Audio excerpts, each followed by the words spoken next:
സംസ്ഥാനത്ത് ആനകൾ ഇടഞ്ഞുള്ള അപകടങ്ങൾ അത് ക്ഷേത്രങ്ങളിൽ ഉൾപ്പെടെ വർദ്ധിച്ചു വരുന്നതായി കാണുന്നു. ഇപ്പോൾ നമ്മോടൊപ്പം യോഗക്ഷേമ സഭ സംസ്ഥാന അധ്യക്ഷൻ അക്കിരമൺ കാളിദാസ ഭട്ടതിരിപ്പാടാണ് ഉള്ളത്. അങ്ങയുടെ ശ്രദ്ധയിലും ഈ വിഷയം വന്നു കാണുമല്ലോ.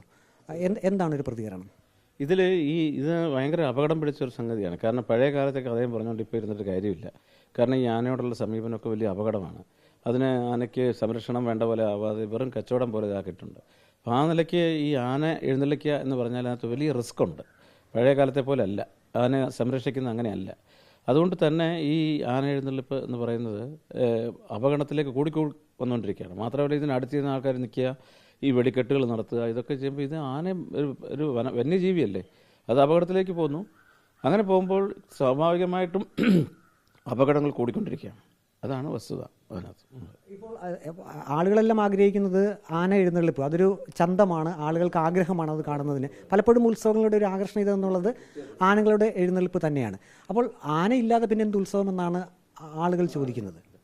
സ്വാഭാവികമായിട്ട് കാലോചിതമായിട്ട് തന്ത്രശാസ്ത്രം ആണ് ക്ഷേത്രങ്ങളിൽ പാലിക്കുന്നത്. കാലോചിതമായിട്ട് ക്ഷേത്രത്തിൻ്റെ നിയമം തന്ത്രശാസ്ത്ര വിധിപ്രകാരമാണ് ചെയ്യുന്നത്. അങ്ങനെ വരുമ്പോൾ ആ ക്ഷേത്ര നിയമത്തിൽ പറയുന്ന ഓരോ മൂർത്തികൾക്കും ഓരോ വാഹനമുണ്ട്. ഇപ്പോൾ വിഷ്ണു ആണെങ്കിൽ ഗരുഡനാണ്, ശിവനാണെങ്കിൽ ഋഷഭമാണ്, ശാസ്താവാണെങ്കിൽ അങ്ങനെ എല്ലാവർക്കും ഓരോ ഇത് പറയുന്നുണ്ട്. അപ്പോൾ കുതിരയെന്ന് പറയുമല്ലോ. അങ്ങനെ ഇതിനെ ആ സങ്കല്പത്തിലാണ് ഈ പൂജാരി വാഹനമായി മാറി പിന്നെ ഈ ആനപ്പുറത്ത് കയറുന്നേ ഉള്ളൂ. ശരിക്കും അതാത് വാഹന മന്ത്രം കൊണ്ടാണ് ഇത് ചെയ്യുന്നത് എന്ന് പറയുമ്പോൾ ആനയേക്കാൾ പ്രസക്തി ആ വാഹനത്തിനെ സങ്കല്പിച്ചാണ് ഈ ആനപ്പുറത്ത് കയറുന്നത്. അത് പക്ഷേ ജനത്തിന് അറിയില്ല. അതാണ് ആന തന്നെ വേണം എന്ന് നിർബന്ധമില്ല, അങ്ങനെയാണോ പറയുന്നത്? അല്ല, ആന തന്നെ എന്നുള്ള നിയമം അത് അങ്ങനെയല്ല എന്നുള്ളത് വ്യക്തമാണ്. പിന്നെ എന്താണെന്ന് വെച്ചാൽ ഈ കാഴ്ചയ്ക്കുള്ള ഭംഗിയും അതിനെ കൂടുതൽ ഈ പണ്ടത്തെ പോലെ ഒരു ശുദ്ധാശുദ്ധങ്ങളുടെ ഇതിനൊക്കെ ആനപ്പുറത്തെന്ന് പറയുമ്പോൾ അതിന് ഇതുണ്ട്. അതാണ് അങ്ങനെ ചെയ്തുകൊണ്ടിരുന്നത്. പക്ഷേ ആനയ്ക്ക് ചിലതിനൊക്കെ അത് ചില സങ്കല്പങ്ങൾ പറയുന്നുണ്ട്. ഇപ്പോൾ പൂരം പോലുള്ള കാര്യങ്ങൾക്ക് അത് പറയുന്നുണ്ട്. പക്ഷേ ഇതിന് ഈ സാധാരണ ക്ഷേത്രങ്ങളിൽ നടക്കുന്ന ഈ കർമ്മങ്ങൾക്ക് അടിയന്തരങ്ങൾക്ക് ആന വേണമെന്നതിനേക്കാൾ ഉപരി തേരോ എന്തെങ്കിലും തേരുണ്ടല്ലോ, അത് പിന്നെ അതിന് ചിലയിടത്തൊക്കെ വാഹനം തന്നെ വെള്ളി കൊണ്ടും ഇതുകൊണ്ടൊക്കെ ഉണ്ടാക്കി വെയിറ്റ് കുറച്ച് എഴുന്നള്ളിക്കുന്നുണ്ട്. അങ്ങനെയൊക്കെ ആവുന്നതുകൊണ്ട് ഒരു കുഴപ്പമില്ല. ഇപ്പോൾ ഈ പലയിടത്തും ഈ പറയൊക്കെ എഴുന്നള്ളിക്കാൻ പോകുന്ന ശിവക്ഷേത്രങ്ങളിലൊക്കെ ഋഷഭവാഹനത്തിലായി ഇങ്ങനെ രണ്ട് പേരെ ഇങ്ങനെ തോളത്തെടുത്ത് വെച്ച് അതിന് മേളിൽ ബിംബിച്ച. അപ്പോൾ അങ്ങനെ ആന വേണം എന്നൊരു അടിസ്ഥാനമായ ഒരു കൃത്യമായ നിയമം പറയുന്നില്ല എന്നുള്ളതാണ് സത്യം. ആനയ്ക്ക് പകരം ഉത്സവങ്ങളിൽ എഴുന്നള്ളിപ്പിന് രഥമോ തേരോ അതൊക്കെ ഉപയോഗിക്കാം. അത് പക്ഷേ അത് ശുദ്ധമായിട്ട് കൊണ്ടു നടക്കാനുള്ള സംവിധാനം വേണമെന്ന് മാത്രമേ ഉള്ളൂ. അപ്പോൾ അതിന് ഇപ്പോൾ മൂകാംബിയെ തന്നെ നമുക്കറിഞ്ഞൂടെ, രഥമല്ലേ എഴുന്നള്ളിക്കുന്നത്. അങ്ങനെ എത്രയോ ക്ഷേത്രങ്ങളിലുണ്ട് രഥം. ഇപ്പം നമുക്കറിയാമല്ലോ ഈ കൽപ്പാത്തി രഥോത്സവം എന്നൊക്കെ പറഞ്ഞ പോലെ ഇതിന് ശാസ്ത്രം അറിയാവുന്നവർക്ക്, ഇപ്പോൾ ജനങ്ങൾക്ക് വികാരമാണ്.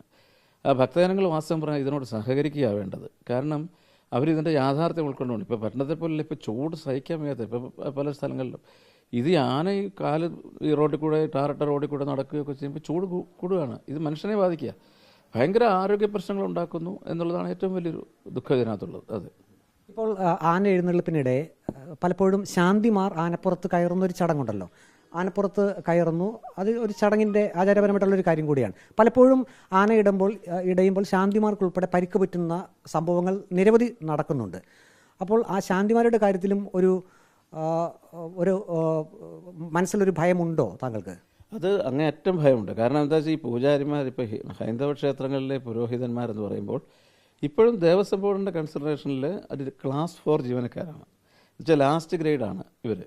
അങ്ങനെ വരുമ്പോൾ ഇവരോടുള്ള സമീപനം എപ്പോഴും ഈ ഉദ്യോഗസ്ഥന്മാരുടെ സമീപനം ഈ ക്ലാസ് 4 ജീവനക്കാരെന്നുള്ളൊരു സമീപനമാണ്.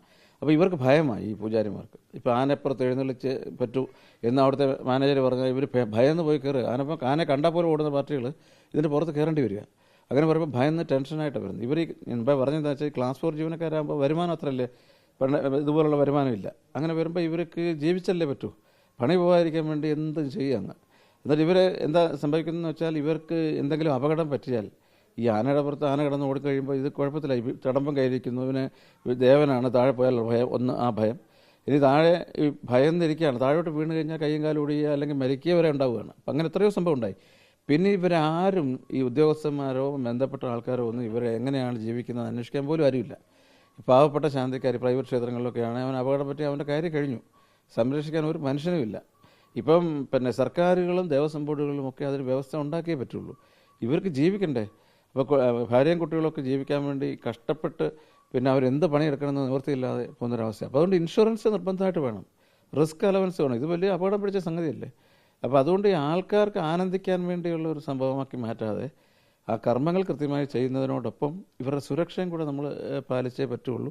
ഇല്ലെങ്കിൽ ഇവർ ഇങ്ങനെ പൂജ കഴിക്കാൻ ആളില്ലാത്തൊരവസ്ഥയിലേക്ക് ഇത് കൊണ്ടുപോകും. ആത്മീയ മേഖല, ഹൈന്ദവരുടെ ആത്മീയ മേഖല വലിയ കുഴപ്പത്തിലാവും. അപ്പോൾ അതുകൊണ്ട് തന്നെ ഈ ഒരു കൃത്യമായ നിലപാടും തീരുമാനം ഈ വിഷയത്തിൽ ഉണ്ടായേ പറ്റുള്ളൂ. ഇല്ലെങ്കിൽ അവർ പലപ്പോഴും അവർ വേറെ മാർഗ്ഗങ്ങളിലേക്ക്, സമരമാർഗ്ഗങ്ങളിലേക്ക് പോയാലും വേണ്ടിയാലെന്നൊക്കെയാണ് അവർ പറയുന്നത്. അത്രയ്ക്ക് അസ്വസ്ഥമാണ് ഈ വിഷയത്തിൽ കാണുന്നത്.